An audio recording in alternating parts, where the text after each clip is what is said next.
அல்லேலூயா. கர்த்தருடைய பரிசுத்த நாமத்துக்கு மகிமையுண்டாதாக. இந்த நாளிலும் கர்த்தருடைய வார்த்தைக்கு நாம் கடந்து செல்கிறோம். நாம் ஏற்கனவே தியானித்து கொண்டு வந்திருக்கிறோம். என்ன தியானித்து கொண்டு வந்திருக்கிறோம்? மத்தேயு சுவிசேஷ புஸ்தகத்திலே நாம் தியானித்தோம். மத்தேயுவிலே 8வது அதிகாரம் 23 முதல் 27 வரை இந்த காரியங்களை நாம் தியானித்து கொண்டு வந்தோம். அதே சமயத்திலே நம்முடைய வாழ்க்கையிலே மார்க் 4வது அதிகாரத்திலும் இதே சரத்தை குறித்து நாம் தியானித்து கொண்டு வந்தோம். என்னை கேட்டுக்கொண்டிருக்க தேவனுடைய ஜனமே, இந்த நாம் முதல்ல கப்பலும் படகும் இந்த காலை ஆராதனையிலே என்ன தியானித்தோம்? கப்பலும் படகும் பெருங்காற்றை குறித்து தியானித்தோம். பெருங்காற்றில் சுழல் காற்று மற்றும் கீழ்காற்று மற்றும் பெருங்காற்று, இப்படியாக காற்றுகளை குறித்து பெருங்காற்று என்ற தலைப்பிலே தியானித்தோம். இப்பொழுது கர்த்தருடைய வார்த்தை குறித்து நாம் தியானிக்க போகிறோம். என்ன கர்த்தருடைய வார்த்தை? இவர்கள் எழுப்புகிறார்கள், ஆண்டவர் எழுந்தருளுகிறார். பிரியமான தேவனுடைய ஜனமே, இந்த சீடர்கள் போய் ஆண்டவரை அவருடைய மௌனத்திலிருந்து கலைக்க செய்கின்றார்கள். அவர் எழுந்து காரியங்களை வாய்க்க செய்கின்றார். ஆனாலும் சீடர்கள் கர்த்தரால் சிட்சிக்கப்படுகிறார்கள், கடிந்து கொள்ளப்படுகிறார்கள். என்னை கேட்டுக்கொண்டிருக்க தேவனுடைய ஜனமே,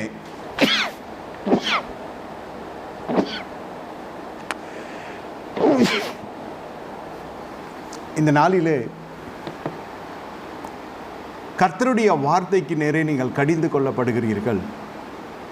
விசுவாசிகள், நீங்கள் பாக்கியவான்கள், பாக்கியவதிகள். கர்த்தருடைய வார்த்தை இவர்களுக்கு வெளியரங்கமாய் நடப்பிக்கிற கிரியைகளை பார்க்கிறது. இந்த சரிதை பார்க்கிற பொழுது இயேசு நித்திரை செய்து கொண்டிருக்கிறார் கப்பலின் அடித்தட்டிலே. சீடர்கள் போய் படவில் இருக்கிறார்கள். அப்பொழுது ஒரு பெருங்காற்று அடிக்கிறது. படகு நிரம்பத்தக்கதாய் அலைகள் கடல் தண்ணீர் எல்லாம் படகுக்குள்ளே வருகிறது. இவர்கள் அலறுகிறார்கள், ஆண்டவரே, நாங்கள் மடிந்து போகிறது உமக்கு கவலை இல்லையா என்று சொல்லுகிறார்கள். கர்த்தர் எழுந்தருளுகிறார். காற்றையும் கடலையும் பார்த்து அமைதலாயிரு, இறையாது என்று கட்டளையிடுகிறார். உடனே அங்கு அமைதல் உண்டாயிற்று. அதன் பிறகு உங்களுக்கு ஏன் விசுவாசம் இல்லாமல் போயிற்று என்று கேட்கின்றார்.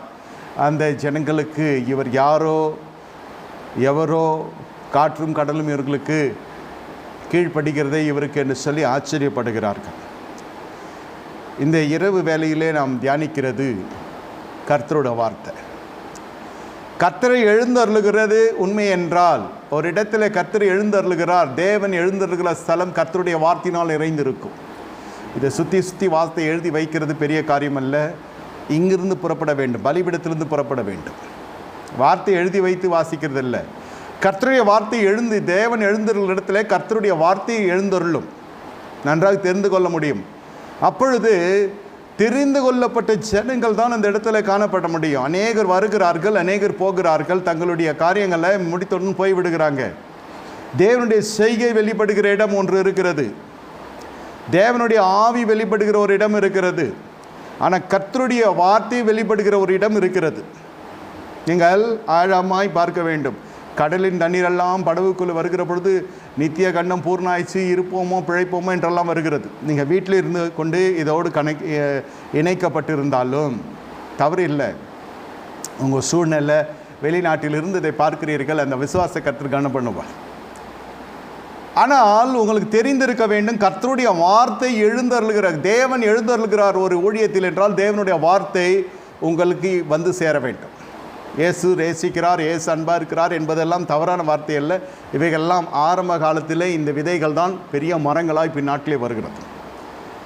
ஆரம்பத்திலே இப்படித்தான் ஆரம்பிக்கப்படும். அதன் பிறகு கட்டளைக்குரிய வார்த்தைகள் இருக்கிறது, ஆசீர்வாதத்துக்குரிய வார்த்தைகள் இருக்கிறது, நிபந்தனைக்குரிய வார்த்தைகள் இருக்கிறது, கட்டாய வாழ்க்கையை கடைபிடித்து ஆக வேண்டும் என்ற வார்த்தைகள் எல்லாம் இருக்கிறது.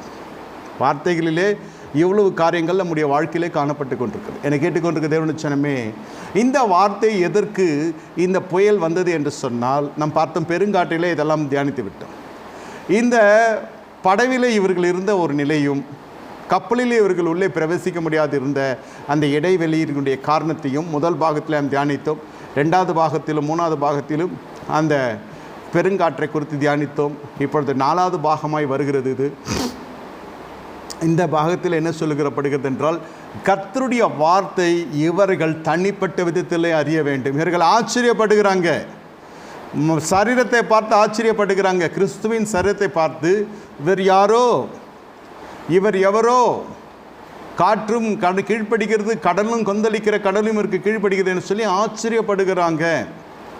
இங்கே ஆச்சரியப்படுகிறார்கள். ஆபத்தான காலம் மாறி இப்பொழுது ஆச்சரியப்படுகிற அளவிற்கு கர்த்தருடைய செய்கை அங்கு பெரிய ஒரு அமைதலை உண்டு பண்ணிட்டு, நல்லதையா. ஆனால் தேவன் இதை அனுமதித்ததன் காரணம் என்னவென்றால், நீ தேவ சமூகத்துக்கு வர வேண்டும். இந்த பெருங்காற்று வந்ததன் காரணம் நீங்கள் தேவ சமூகத்துக்கு வர வேண்டும், இயேசுவிடத்தில் பேச வேண்டும். அதன் பிறகு இயேசு எழுந்தருளுகிற பொழுது நீங்கள் எதை பார்க்க வேண்டும் என்றால், செய்கையை பார்ப்பதற்கு முன்பு வார்த்தையிலே உங்களுடைய கவனம் இருக்க வேண்டும். நீங்கள் வார்த்தையை நீங்கள் கடைபிடிக்கணும். அவர் சொல்லுகிறார், உங்களுக்கு ஏன் விசுவாசம் இல்லாமல் போயிற்று? ஒரு இடத்துல சொல்லுகிறார், அற்ப விசுவாசிகளே. ஜபக்குறிவுக்கு மட்டும் வருகிற பொழுது அற்ப விசுவாசியை காணப்படுகிறோம். உங்களுக்கு தேவை தேவை தேவை வாழ்நாள் முழுவதும் இருக்கும். ஆனால் இந்த காரியமெல்லாம் நடைபெறுவதற்கான காரணம் என்னவென்று கேட்டால், உபாகம புஸ்தகம் 8வது அதிகாரம் 3வது வசனம், மத்தேயு 4வது அதிகாரம் 4வது வசனம், லூக்கா 4:4 இவைகள் எல்லாம் சொல்லுகிறது என்னவென்றால், மனுஷன் அப்பத்தினால் மாத்திரமல்ல தேவனுடைய வாயிலிருந்து புறப்படுகிற ஒவ்வொரு வசனமும் பிழைப்பான். உங்களுக்கு நீதிமான் விசுவாசம் பிழைக்கிறான். முதல் கட்டம், கிருபையினாலே ரட்சிக்கப்பட்டுகிறீர்கள். விசுவாசத்தினாலே நீதிமான் பிழைக்கிறான். தன் விசுவாசத்தினால அது ஒரு விதமான பிழைப்பு. இப்படி வார்த்தையினால் நீ பிழைக்க வேண்டும். அந்த வார்த்தை உனக்கு தனிப்பட்ட விதத்தில் சந்திக்கப்பட வேண்டும். அதுக்குத்தான் தீர்க்கதரிசன தொழில் வெளிப்படுத்தப்படுகிறது. இந்த ஊழியத்தினுடைய சார்பாக ஒவ்வொரு நாளும் தீர்க்கதரிசன தொனி கர்த்தருடைய நடத்தல் படி அது வெளியிடப்படுகிறது. அது உங்களை வந்து சந்திக்கிறது. அது உங்கள் ஆத்மாவுக்கு பேசுகிறது. கர்த்தருடைய வார்த்தை உங்களை வந்து சந்திக்கிறது. வேதம் சொல்லு, கர்த்தருடைய வார்த்தை காதேஸ் வனாந்தரத்தை 2ஆக பிளக்கும், வனாந்திரம் வயல்வெளியாய் மாறும். தேவனோட வார்த்தை வருகிற பொழுது அது ஒரு நாள் வெறுமையாய் திரும்பி வருவதில்லை என்று வேதம் சொல்லுகிறது.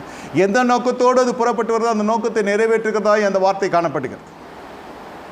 என்னை கேட்டுக்கொண்டிருக்க தேவனுடைய ஜனமே, கர்த்தருடைய காருண்யம் பல வார்த்தைகள் உங்களை நோக்கி வந்து கொண்டிருக்கிறது. தீர்க்க தரிசன வார்த்தைகளும் சொல்லுகிறேன், உங்களை நோக்கி வந்து கொண்டிருக்கிறது. ஆனால் ஏன் அது நிறைவேறுகிறது இல்லை? ஏன் அது நிறைவேறுகிறதில்லை என்றால், அந்த வார்த்தை உன்னை புடமிடுகிறது, அந்த வார்த்தை உன்னை சரி செய்கிறது, அந்த வார்த்தை உன்னை ஸ்திரப்படுத்துகிறது, அந்த வார்த்தை உங்களை என்னையும் வடிவமைக்கிறது. எந்த நோக்கத்தோடு அது வருகிறது என்று சொன்னால், உன்னை மறுரூபப்படுத்தும்படி அந்த வார்த்தை வருகிறது. தேவனை தரிசிக்க வேண்டும், தேவனை பார்க்க வேண்டும். காரணம் என்ன? பார்க்க வேண்டும், அவ்வளோதான். தேவன் ஒரு மனிதனுக்கு தரிசனமாகிறார் என்றால் அவனை குறித்த ஒரு பெரிய திட்டம் அவனுடைய வாழ்க்கையில் கர்த்தருடைய கருத்தில் இருக்கிறது. அவனை குறித்தும் வாழ்க்கையை குறித்தும் பெரிய திட்டம் கர்த்தருடைய கருத்தில் இருக்கிறது. அதான் தேவன் தரிசனமாகக்கூடிய காரணம். என்னை கேட்டுக்கொண்டிருக்க தேவனுடைய ஜனமே, இந்த இடத்துல எல்லா ஜனங்களுக்கும் இந்த வார்த்தையினால பிழைப்பு வர வேண்டும் என்று தான் கர்த்தர் சபையிலே கர்த்தர் சேர்க்கிறார். சுவிசேஷ மைதானத்தில் அவர்கள் வருகிறார்கள், கர்த்தருடைய செய்கையை காண்கிறார்கள், அற்புதங்கள் நிகழ்கிறது. தேவன் யாரையும் அங்கே கடிந்து கொள்ளவில்லை, ஒரு சிலரை தவிர. அப்போ கூட கடிந்து கொள்ளுகிற அளவிற்கு அது காணப்படவில்லை. பரிசேயர்களை தான் கடிந்து கொள்கிறார். ஏனென்றால் அது வார்த்தையிலே தெரியப்பட வேண்டிய, அறியப்பட வேண்டிய ஜனம் அந்த வார்த்தை ஒன்றும் போய் சேரவில்லை. வார்த்தையெல்லாம் அவர்களுக்கு சாதகமாக எடுத்துக்கொள்ளுகிறாங்க. வேதம் சொல்லுகிறது, சாகரனுக்கு சாராயத்தை ஊற்றி கொடுன்னு. அது என்ன அர்த்தத்தில் சொல்லப்படுகிறது என்றெல்லாம் தெரியாது. வேதம் சொல்லுகிறது குடிக்கலாம், இந்த வசனத்தை ஏதாவது எங்கே புகைப்பிடிக்கிறது இல்லை என்று வேதம் சொல்லுகிறது, காட்டுங்கன்னுவான். நீதிமொழிகள் புஸ்தகத்தில் அது சொல்லப்பட்டிருக்கிறது. பேலியாளுடைய மனுஷனுடைய வாயில் ஒரு அக்கினி காணப்படும், ஒரு கோல், அக்கினியின் கோல் காணப்படும் என்று எழுதப்பட்டிருக்கிறது. எல்லாம் வேதத்தில் இருக்கிறது. வாக்குவாதம், விதண்டாவாதம், இதற்கெல்லாம் வேதம் தயாராக, கர்த்தருடைய வார்த்தை தயாராக இல்லை. இந்த வார்த்தை எதுக்கு பயன்படுகிறது என்று சொன்னால், இந்த வார்த்தை உருவாக்குவதற்காக பயன்படுகிறது. இந்த வார்த்தை என்னவாய் மாறுகிறது? ஒன்றுமில்லாமல் இருக்கிற இந்த கிரகத்தில் கர்த்தர் இதெல்லாம் உண்டாக கடவுது என்கிறார், அதெல்லாம் உண்டாகிறது. நல்லா புரிந்து கொள்ளுங்க. உங்கள் விசுவாசத்தை கட்டவிழ்க்க வேண்டும் என்று நான் விரும்புகிறேன். உங்கள் ஜப குறிப்பெல்லாம் கொஞ்சம் உயர கட்டி வைத்து விட்டு சொல்லுகிற வார்த்தையை கவனம் செலுத்துங்க. வெளிச்சம் உண்டாக கடவுது, வெளிச்சம் உண்டாகாது. ஆதியாகம புஸ்தகத்தில் நீங்கள் வாசிக்கிற பொழுது எல்லாம் ஒரு வார்த்தையினாலே சிருஷ்டிக்கின்றார். ஒரு வார்த்தை வருகிறது, ஒரு சிருஷ்டிப்பு உண்டாகும். வார்த்தை வார்த்தை வார்த்தை வார்த்தை வார்த்தை எல்லாம் வார்த்தையினால் சிருஷ்டிக்கப்பட்டது. அதனால்தான் எபிரேயர் 1:3 வாசிக்கிறோம், சர்வத்தையும் அவருடைய வசனம் தாங்கி நிற்கிறது. உலக உருண்டையை அப்படியே அந்த வார்த்தை தாங்கி நிற்கிறது. பாருங்கள், அதுதான் நம்முடைய கரத்திலே 66 அரண்மனைகள் கொண்ட அறைகள் கொண்ட ஒரு அரண்மனையாய் இந்த வேத புஸ்தகத்தை கற்றுக் கொடுத்துருக்கிறார். புஸ்தகம் பெரிதல்ல, புஸ்தகத்தில் இருக்கிற வார்த்தை பெரிது. வேதம் சொல்லுகிறது, வானம் பூமியை ஒழிந்து போனாலும் என் வார்த்தைகள் ஒழிந்து போகல. காரணம் என்ன? விசுவாசிகள் மட்டுமல்ல, இது சீடர்கள், நாளை திருசபையின் தலைவர்கள். தகப்பன் திட்டுகிற மகனை, நாளைக்கு நீ குடும்பம் நடத்தணும். எத்தனை குடும்பங்கள் நம்ம பார்க்கிறோம், பிள்ளைகள் எப்படி இருக்கிறாங்க? சிலது அக்கினியாக இருக்கும், சிலது புஸ்வானமாக இருக்கும், சிலது வாழைமட்டையாக இருக்கும். எவ்வளோ அலசடிப்படுகிறாங்க ஆண்கள் பெண்கள். ஒரு குடும்பம் நடத்துறதுக்கு முன்பாக இந்த கன்னி பருவத்தில் பெற்றோர்கள் அவர்களை எப்படி நடத்துகிறார்கள், எப்படி அவர்களை வளர்க்கிறார்கள் என்பதை பொறுத்து தான் இருக்கிறது. 50 வயதுக்கு மேலே ஒருத்தன் தற்கொலை பண்ணிக்கொள்கிறான், அது செல்வந்தன் என்று சொன்னால் இதெல்லாம் என்ன நம்ம சொல்லுகிறது? சொல்லுங்கள். ஒரு வறுமை, ஒரு பற்றாக்குறை, ஒரு காரியம் எதுவாக இருந்தாலும் சரி, வாழ்வதற்கு தான் வேதம் வழி சொல்லுகிறது. தவிர நீங்கள் ஜீவனுள்ள வார்த்தை உங்கள் பிள்ளைகளிடத்தில் பேச வேண்டும். இந்த இடத்துல நியாயப்பிரமாண புஸ்தகத்தில் ஆண்டவருடைய வார்த்தை சொல்லுகிறது, நீ உன்னுடைய வீட்டில் நிலைக்கால்களை இந்த வசனங்களாக எழுதி வைத்து வை. உன் பிள்ளைகளுக்கு அனுதினமும் சொல்லி அவர்களுக்கு என்ன சொல்லு? எகிப்திலிருந்து எப்படி புறப்பட்டு வந்தாய், எப்படி உன்னை கர்த்தர் விடுவித்தார், எப்படி உன்னை கர்த்தர் காத்தார் என்பதெல்லாம் நீ சொல்லி கொடு. அனுதினமும் தேவன் செய்த அற்புதங்களை குறித்து நீ சொல்லு என்று மோசேக்கு கர்த்தர் படிக்கின்றார். இஸ்ரவேல் புத்திரர்கள் இப்படி குடும்பம் நடத்த வேண்டும். எப்படி குடும்பம் நடத்தணும்? பிள்ளையை நீங்கள் வளர்க்கிற விதமே கர்த்தருடைய வார்த்தையிலே வளர்க்க வேண்டும். நம்ம விசுவாசிக்கிறோம், நம்ம ஜெபிக்கிறோம், குடும்ப ஜபம், ஏதோ ஒரு பாடல் பாடுகிறோம். இப்போல்லாம் குடும்ப ஜபம் இருந்தால் சந்தோஷம். ஒரு காலத்துலேயே அது நல்லா எல்லார் வீட்லேயும் இருந்துச்சு. இப்போ அது எங்கோ ஒன்று தான் இருக்குது, இல்லைன்னு சொல்ல முடியாது, இருக்கிறது. ஆனால் அது மட்டும் போதாது. கர்த்தருடைய வார்த்தை, அந்த வார்த்தையிலே ஒரு தனிப்பட்ட மனுஷன் பழக வேண்டும். நல்லா புரிந்து கொள்ளுங்க, தனிப்பட்ட மனுஷன் அந்த வார்த்தையிலே பழக வேண்டும். 1 சாமுவேல் 3:7 கர்த்தரின் வார்த்தை இன்னும் சாமுவேலுக்கு வெளிப்படவில்லை. இது ஒரு அனுபவம். கர்த்தருடைய வார்த்தை உங்களுக்கு வருகிறது ஒரு அனுபவம். கர்த்தருடைய மனுஷன் தேவனுடைய வார்த்தையை சுமந்து வருகிற தீர்க்கதரிசிக்கும் உங்களுக்கும் ஒரு ஐக்கியம் வருகிறது ஒரு அனுபவம். நான் சொல்ல நல்ல தீர்க்கதரிசி அந்த வார்த்தையினால் காணப்படுகிறோம் தான் தேவனுடைய தீர்க்கதரிசி. அவனுக்கு வார்த்தை தங்கு தடையில்லாமல் அந்த அந்த வளமாய் அந்த வார்த்தை வந்து கொண்டே இருக்கும், நீர் அருவியை போல. அடுத்தது என்ன செய்யலாம், அடுத்தது என்ன செய்யலாம், அடுத்தது என்ன செய்யலாம், இல்லாவிட்டால் இருங்க கேட்டு சொல்கிறேன் கர்த்தரை, நான் கர்த்தரை விசாரித்து சொல்லவிட்டோம், நீ சற்றே தரித்து நில் என்று சாமுவேல் சொல்லுகிறேன். சின்ன வயதில் இது ஆலயத்திலே வருகிறது. நல்லா புரிந்து கொள்ளுங்க, ரட்சிக்கப்படாத பிள்ளைகள் கொண்ட அந்த சபையினுடைய ஒரு தினசே வித்தியாசமாக இருக்கிறது. ஏலியின் சபை. ஆனால் அந்த சபையில் தாய் பொருத்தனை செய்கிறாள், பிரதிஷ்டை செய்து அந்த பிள்ளையை கொண்டு வந்து அங்கேயே விட்டு விட்டு போய்விடுகிறான். உத்தமி அன்னால் சரிது உங்களுக்கு தெரியாதல்ல. இந்த பிள்ளையாண்டான் வளர்ந்து கொண்டு வருகிறான். கர்த்தருடைய வார்த்தை இன்னும் வெளிப்படவில்லை. அதுவரை அந்த பிள்ளை மாம்சத்திலே வளர்கிறது. நம்ம சொல்லுகிறோம் ஆவிக்குரிய ஜீவத்தில் இருக்கிற வார்த்தை தெரியாது. பாடல் பாடுவோம், பாடுறாரு, இப்போ பாடுறாரு, நல்ல காதுக்கு இனிமையாக இருக்குது, கேட்கிறோம், ஆராதிக்கிறோம், எல்லாம் செய்கிறோம். அதை நம்ம ரிப்பீட் பண்ணலாம், தவறு இல்லை. கூட சேர்ந்து பாடலாம், வீட்டில் போய் பாடலாம், தவறு இல்லையா? ஆனால் கர்த்தருடைய வார்த்தை தனிப்பட்ட விதத்தில் உன்னுடைய வாழ்க்கையில் வர வேண்டும். The Lord had spoken to me. காணிக்கை கொடுக்குற பொழுது நிறைய பேர் என்கிட்ட சொல்லியிருக்காங்க, கர்த்தர் இடத்துல பேசினார். தேவன் அந்த விருப்பத்தை செய்க அவர்களுக்கு உண்டாக்குகிறார். இந்த மனிதனுக்கு கொடு என்று ஒரு பாரத்தை வைக்கிறார். காணிக்கைக்கு மட்டும் சொல்லலை, கர்த்தர் என்னோடு பேசினார், நான் கிளம்பி வந்தேன். இந்த ஆராதனை கலந்து கொள்ளும்படி கர்த்தர் என்னை நடத்தினார் என்று சொல்லவில்லை, கர்த்தரோடு பேசினார். தேவனுடைய வார்த்தை உங்களுக்காகவும் எனக்காகவும் பொதுவாய் காணப்படுகிறது. ஆனால் அந்த வார்த்தை தனிப்பட்ட விதத்தில் உங்களுக்கு வர வேண்டும். ஏன் பயப்பட்டீர்கள்? பயம் வேதனை உள்ளது. பூர்ண அன்பு பயத்தை புறம்பே தள்ளும். நீங்கள் என்ன செய்யணும்? கடைசி நிமிடம் வர கர்த்தரனை காப்பார், கர்த்தரனை காப்பார், கர்த்தரனை காப்பார், கர்த்தரனை காப்பார் என்பது விசுவாசம். ஆனால் அதற்குரிய ஒரு ஜீவ வார்த்தை உங்களுக்கு வரும். நான் பல சந்தர்ப்பங்களை சாட்சி சொல்லுகிறேன். இது முழு நேர ஊழியத்தில் பல பெரிய சவால்கள் பொருளாதாரத்தில் மட்டுமல்ல, பல சந்தர்ப்ப சூழ்நிலையில் எனக்கு வரும், என்னோடு கூட பயணப்படுகிற விசுவாசிகளுக்கு வரும். அந்த வார்த்தையை வைத்து தான் சொல்லுகிறது, அவர்கள் அடுத்த விஷயம் வருகிற பொழுது காரியங்கள் வாய்க்கும்படி கர்த்தர் செய்வார். என்ன அற்புதம்! வார்த்தை விடுதலை தருகிறது. அதான் சங்கீத புஸ்தகம் 120 சொல்லுகிறது, அவர் தம்முடைய வசனத்தை அனுப்பி அழுக்கு விலைக்கு குணமாக்குகிறார். அதுதான் வார்த்தையினுடைய மகிமை. இந்த வார்த்தை எடுத்து சொல்லுகிறது தான் இந்த தேவனுடைய மனுஷனுடைய வேலை. நீங்கள் சீடர்களையா, நீங்கள் எழும்பி என்ன செய்ய வேண்டும்? ஏது கம்பீரித்து நிற்கிறதோ, ஏது உனக்கு விரோதமாய் நிற்கிறதோ, ஏது உனக்கு அழிக்கும்படி வருகிறதோ அந்த இடத்துல நீ பேச வேண்டிய காலகட்டத்தில் இருக்கிறாய். உன் வாழ்க்கையில் போயலை நீங்கள் தான் சரி செய்து கொள்ள வேண்டும். சீடர்களே, எவ்வளோ நாள் அவங்களோடு கூட இருப்பேன்? ஒரு தகப்பனாக, ஒரு மிகப்பெரிய ஒரு முதிர்ச்சி பெற்ற ஒரு போதகராய், தீர்க்கதரிசியாய், தலைவராய் ஐயா இயேசு கிறிஸ்துவினுடைய அருள் வார்த்தைகள் வருகிறது. ஏன் பயப்பட்டீர்கள்? ஏன் பயப்பட்டீர்கள்? இங்கு பிசாசுக்கு எதிர்த்து நிற்க வேண்டும். அப்பொழுது உன்னுட்டு ஓடி போவான். ஆண்டவரே, ஏதாவது ஒரு முயற்சி உன்னுடைய வாழ்க்கையில் இருக்க வேண்டும். என்ன முயற்சி? ஆவிக்குரிய முயற்சி. சரீர முயற்சி அற்ப பிரயோஜனம் உள்ளது. ஆவிக்குரிய முயற்சி என்றால் என்ன? வேதத்தை வாசிங்க, அது தியானிங்க.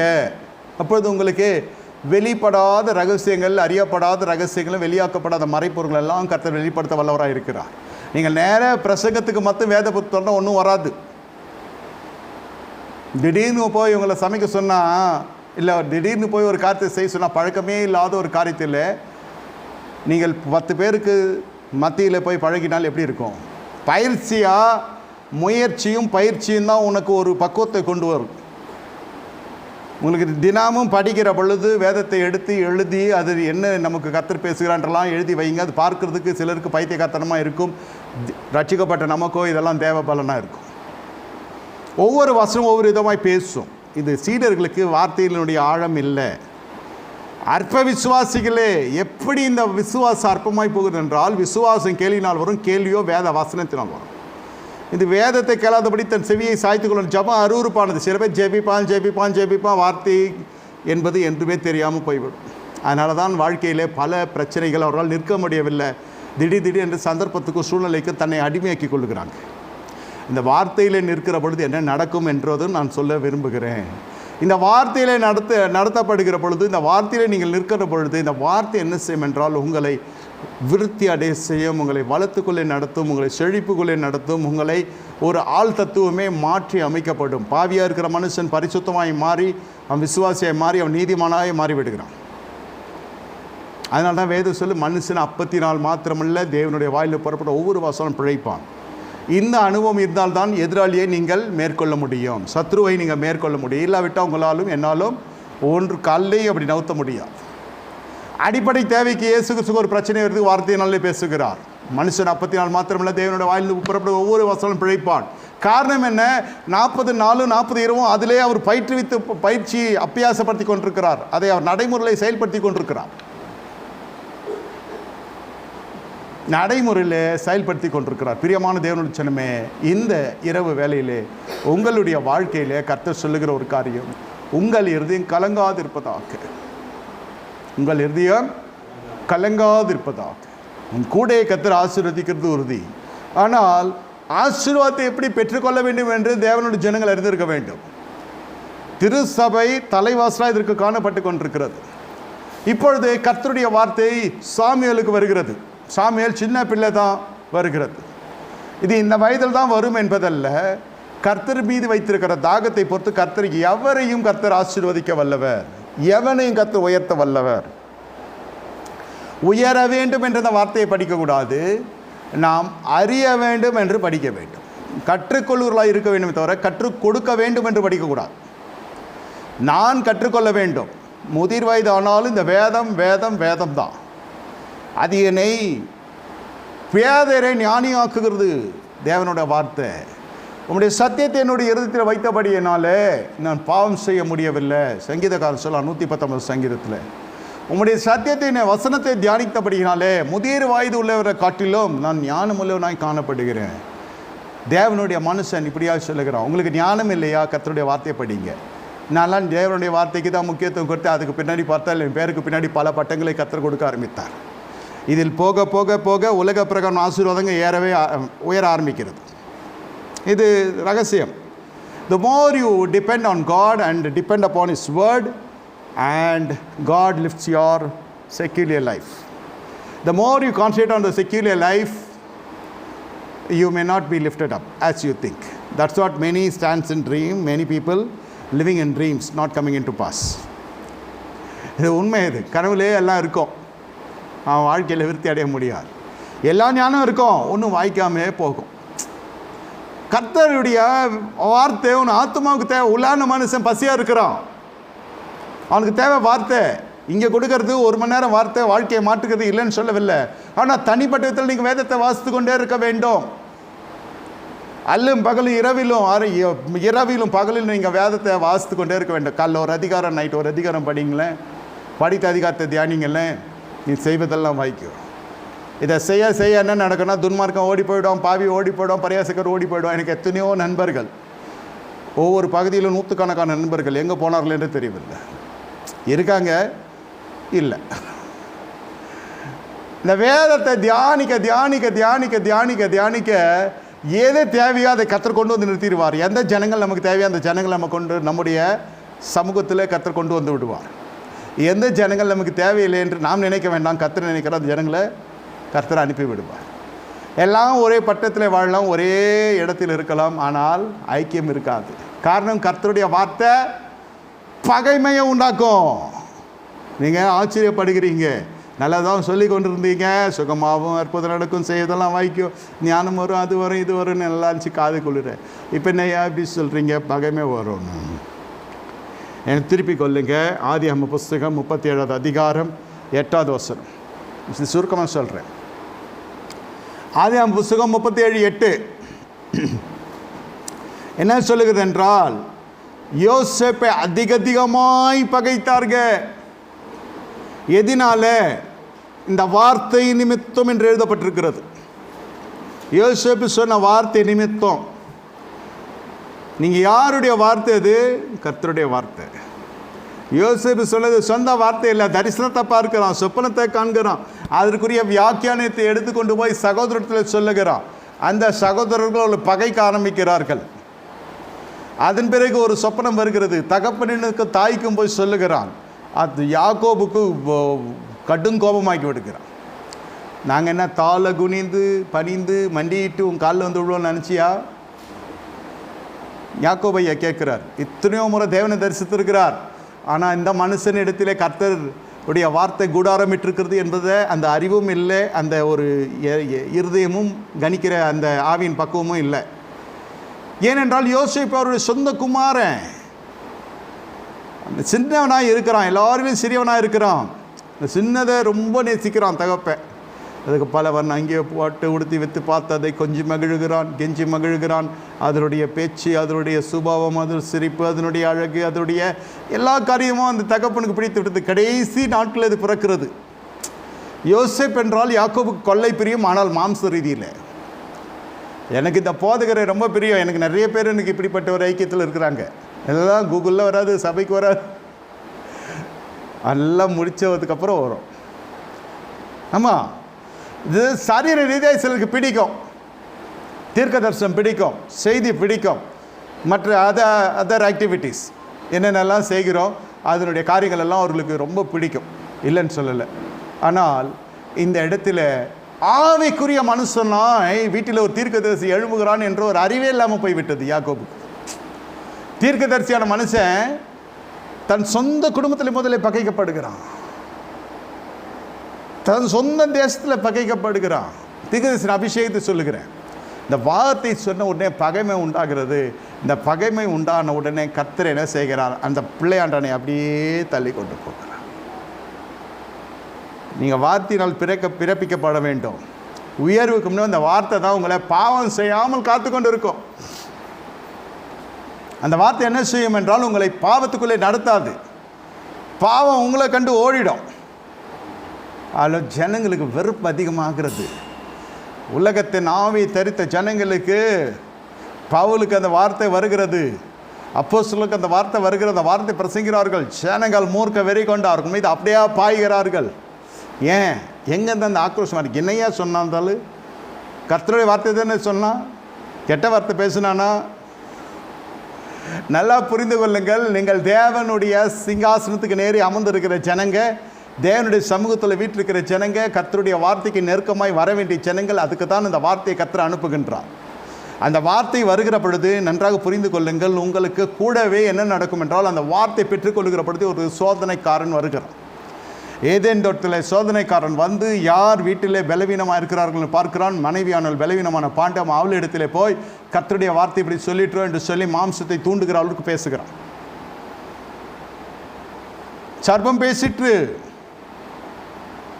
இது நம்ம விசுவாசிக்கிறோம், ஆனால் நமக்கு தெரியவில்லை. ஏவாளுக்கு சர்ப்பத்தின் பாஷை தெரிகிறதா, சர்ப்பம் மனுஷனுடைய பாஷை தெரிந்திருக்கிறது. எப்படியோ செய்தி கொடுக்கப்பட்டு விட்டது, அந்த செய்தி அவளுக்கு போய் மண்டைக்கு ஏறிவிட்டது. நீங்கள் தேவனை போல மாறுவீர்கள். ஏற்கனவே தேவ சாயல தான் இருக்கும், நீங்கள் நன்றாக இருப்பீர்கள். நான் சொல்லதை கேட்ட ஏற்கனவே நான் ஆசீர்வாதமாக இருக்கிறேன். அந்த இருதயம் எப்போ வரும் என்றால், இருதயம் முழுவதும் கர்த்தருடைய வார்த்தை நிறைந்திருக்கிறபடினால். நீங்கள் மனப்பாடம் பண்ணினா கூட இது ஏறாது, படித்தால் தான் ஏறும். கர்த்தாவே என்னோடு பேசும். அதான் சங்கீதக்காரன் சொல்ல, வேதத்தை வாசிக்க கண்களை திறந்தரலும். ஏன் எவ்வளோ ராஜாவானாலும் அந்த வேதத்தை விட மாட்டான். இரவும் பகலும் நான் தியானிக்கிறேன். கர்த்தரோட வார்த்தை எனக்கு உணவாய் இருக்கிறது. அக்கினி மூண்டது. அந்த வார்த்தையை தியானிக்கிற பொழுது எனக்கு அக்கினி மூண்டது. பாருங்கள், தாவீதினுடைய அனுபவங்கள்லாம் வித்தியாசமாக இருக்குது. நான் அக்கிரம சிந்தை கொண்டிருப்பேன் என்றால் என் தேவன் என் ஜபத்துக்கு செவி கொடார். எல்லாம் அவர் தான் சொல்லுகிறார். நிற்கிறான், விழுகிறான், எழும்புகிறான், ஆனாலும் கர்த்தரை விடுகிறது இல்லை. நீதிமானுக்கு வருகிற துன்பங்கள் அநேகமாக இருக்கும், கர்த்தரவனை விடுவிக்கிறார். இந்த இடத்துல என்ன நடக்கிறது? ஆண்டவர் 3வது அதிகாரம் 17வது வசனம் ஆதியாகம புஸ்தகத்தில் வாசிக்கிறோம். நீ உன் மனைவியின் வார்த்தைக்கு செவி கொடுத்தபடினால, யாருடைய வார்த்தைக்கு?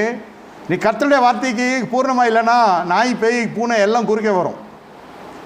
ஆடி வழியில் போகிறப்போ பஸ் ஸ்டாண்டுக்கு போய் ஏறுற வரைக்கும் நடுவில் 4-5 பேர் குறுக்க வந்துடுவோம். இதெல்லாம் நடக்குது இல்லையா? நம்ம கடைக்கு வாங்க, நம்ம கடைக்கு வாங்கன்ற மாதிரி. இந்த காஞ்சிபுரம் போனீங்கன்னாக்கா வெளியே புரோக்கர்கள்லாம் நிற்பாங்க. இங்கே வாங்கய்யா, இங்கே வாங்க. வண்டியை போனால் மடக்கும். என்னமோ கேட்குறேன்னு பார்த்தா இங்கே வந்து வாங்கிக்கணும். அட அப்படியே அடிச்சுன்னு ஒர்க்கெலாம் மடக்கணும். இங்கே போகிறேன்னா வண்டியை மடக்கிற தரகர்கள். இப்போ எதனால் இந்த சபையில் ஒரு உறுதி இல்லாமல் ஜனங்க எப்படி திசை கெட்டு அழைக்கிறார் என்றால், வார்த்தை இல்லை, மற்ற காரியம்லாம் இருக்கும். அந்த ஆத்மா பசி தான் அப்படியே அலமோதுது. ஜனங்க வெளியில் ஆராதனை முடிச்சுட்டு அல்லது வேற எங்கேயாவது போகிறார்கள் என்றால், ஒரு இடத்துல நீங்கள் சாப்பிட்டா வீட்டில் போகிற பொழுது என்ன நடக்கும்? ஃபுல்லாக இருக்குங்க, வேணாம், எதுவும் வேணாம். உங்களுக்கு ஆகாரம் நிரம்பி இருந்தால்தான் வேற எங்கேயும் சாப்பிட தோணாது. வாழ்க்கையே அப்படி தான். வாழ்க்கையில் திருப்தி இருந்தால்தான் உங்கள் வாழ்க்கையே ஆசீர்வாதமாக இருக்கும். தேவ சமூகத்தில் உங்களுக்கு இந்த ஆத்மாவுக்கு திருப்தியை தருகிற தேவனுடைய வார்த்தை. இந்த வார்த்தைக்கு குறுக்கே வருகிறது தான் இந்த சாத்தானுடைய வார்த்தை. கடைசியில் என்ன நடக்கிறது? மாம்சம் ஒத்துப்போய் விடுகிறது. தேவ வார்த்தை புறக்கணிக்கப்படுகிறது. தேவனுடைய வார்த்தை நாம் புறக்கணித்தால், தேவன் அன்றைய நாள் முதல் கொண்டு இன்றைய நாள் வரை என்ன புறக்கணித்து விடுகிறார். எங்கே கர்த்தர் நாட்டினாரா அங்கிருந்து கர்த்தரனை துரத்தி விடுகிறார். அப்படிதான் இந்த குடும்பம் அழிந்து போனதுக்கான காரணம், வெளியேற்றப்பட்டதற்கான காரணம் இதுதான். ஏன் வர்றதே அபூர்வம் கர்த்தருடைய வார்த்தை, அது வருகிறது, அது செவி சாய்க்கிறது இல்லை. இங்கு சொல்லப்படுகிற வார்த்தை அபூர்வமான வார்த்தைகள், பரத்திலிருந்து வருகிற வார்த்தைகள். எங்கே யாக்கோபு அதை ரொம்ப கடிந்து கொள்ள ஆரம்பிக்கிறான். அவன் பகைக்க ஆரம்பிக்கிறான். இந்த பலவர் நான் இங்கெல்லாம் வாங்கி போட்டதெல்லாம் வேறு அன்பு, அது மாம்சத்தின் அன்பு, பிள்ளையை குறித்த ஒரு அன்பு. பார்க்கும்போதே யாக்கோபுடைய மனநிலையை சொல்லுகிறேன், கொஞ்சம் நம்ம போல் இருக்கிறது இந்த குழந்தையை பார்த்தா. அப்படி ஒரு யோசேப்பின் மீது ஒரு பிரியம். அது சாடை அவனை போல் இருக்கிறதோ அதே போல் தான் தாவீதுக்கு அப்சலோம் என்றால் ரொம்ப பிடிக்கும். மிக அழகாக இருப்பான். இஸ்ரவேலுக்குள்ளே அப்படி ஒரு ரூபமுள்ளவன் இல்லை. சாதாரணமாகவே அழகுன்னா நம்மால் வீக்கு. அது நாம் பெற்ற பிள்ளை அழகாக இருந்தால், ஆணாக இருக்கட்டும் பெண்ணாக இருக்கட்டும், என் பிள்ளை எத்தனையோ பிள்ளைகள் இருந்தாலும் அப்சலோம் மீது ஒரு தனி அன்பு இருந்தது. அது கட்சியில் எது மீது ரொம்ப அன்பாக இருக்கிறோமோ அது கட்சியில் வேலை காட்டியிருந்தது, அது வேறு விஷயம். மாம்ச ரீதியாய் பாராட்டுகிற அன்பு. ஆனால் ஆவிக்குரிய ரீதியில் பாராட்டுகிற அன்பு என்னவென்றால், வேதம் சொல்லுகிறது, என்னை விசுவாசிக்கிற வார்த்தைகளை கடைப்பிடிப்பான். என்னை விசுவாசிக்கிறவன், என்னில் அன்பாய் இருக்கிறவன் என் வார்த்தையை கடைப்பிடிப்பான். இல்லாவிட்டால் சும்மா வாயில் பேசுவான், ஆண்டவரே ஆண்டவரே என்று. இந்த வார்த்தை அந்த வாலிபன் ஒருவன் வந்து கேட்கிறான், ஆண்டவரே அவனுடைய கற்பனைலாம் கை கொள்கிற சின்ன வயது முதல்ல நான் என்ன செய்ய வேண்டும் எல்லாம் தெரிஞ்ச மாதிரி வந்து கேட்குறான். வசதி படைத்த வாலிபன். ஆண்டவர் சொல்லுகிறான், உன் சொத்துக்களை எல்லாம் விற்று தரித்திர கொடுனா விசனமாகி போய் விடுகிறான். கர்த்தருடைய வார்த்தை உனக்கு ஏதேன் மீது ஆசை இருக்கிறது என்பதை நிறுத்தி பார்த்து, சும்மா நான் கர்த்தாவே நான் மீது அன்பாக இருக்கிறேன்னா என் வார்த்தை எத்தனை வார்த்தை கடைபிடித்தான். சரீரம் தேவாலயமாக இருக்கிறது. அதே சமயத்தில் மனுஷன் தனியாக இருப்பது நல்லதல்ல. இதெல்லாம் அடிப்படை காரியங்க. விவாகம் யாருக்குள்ளும் பரிசுத்தமாக இருக்குது. கேட்கறது இல்லை, நடக்குதா இல்லையா? ஞானஸ்தானம் சொல்ல வேண்டியதே இல்லை, அடிப்படை காரியமே. ஆனால் நான் அன்பாக இருக்கிறேன். ஏன்னா வார்த்தையை கேட்காம என்ன அன்பாக இருக்க? வார்த்தை தெரியலனா அப்புறம் தெரியும். சூழ்நிலையை பார்க்கிற, சந்தர்ப்பத்தை பார்க்கிற, மாம்சத்தை பார்க்கிற. இயேசு சின்னதாய் தெரிகிறார். கர்த்தருடைய வார்த்தை மறந்து போய் விடுகிறது. பிசாசன அந்த விதைகளெல்லாம் எடுத்து போடுகிறான். கர்த்தருடைய வார்த்தை தவிர மற்ற எல்லா ஞானம் உள்ளே இருக்கிறது. ஆனால் மூல வாக்குத்தத்தம் ஒண்டி தெரியும். தேவன் வீடு கட்டுவேன்னு சொன்னார், தேவன் நாட்டு கொண்டு வேறு நாட்டுக்கு கொண்டு போன்னு சொன்னார். தேவன் சரீர பிரகாரமான தீர்க்க தரிசனங்கள் மட்டும் தான் ஞாபகத்தில் இருக்குமே தவிர ஆவிக்குரிய தீர்க்க தரிசனங்கள் எல்லாம் மனிதனுக்கு வருகிறது இல்லை. ஏன்? இன்னமும் ஏவாளை வஞ்சித்த சில காரியங்கள் விசுவாசிகளை சூழ இறங்கி கொண்டிருக்கிறது. அது விசுவாசிக்கு தெரிகிறது இல்லை. அது யார் மூலியமாக இருக்கிறது? இதே போல் தான் ஊழியக்காரன் மூலியமாக தான் வரும். அதான் பவுல் சொல்லுகிறான், இந்த உபதேசத்தை கொண்டு வராதுன்னு வீட்டில் சேர்க்காத. எல்லா ஊழியக்காரர் தான் ஒரே தீர்க்கதரிசி 10 ஊழியக்காரர் சொல்லுகிறான். எப்போதான் நடக்கும்?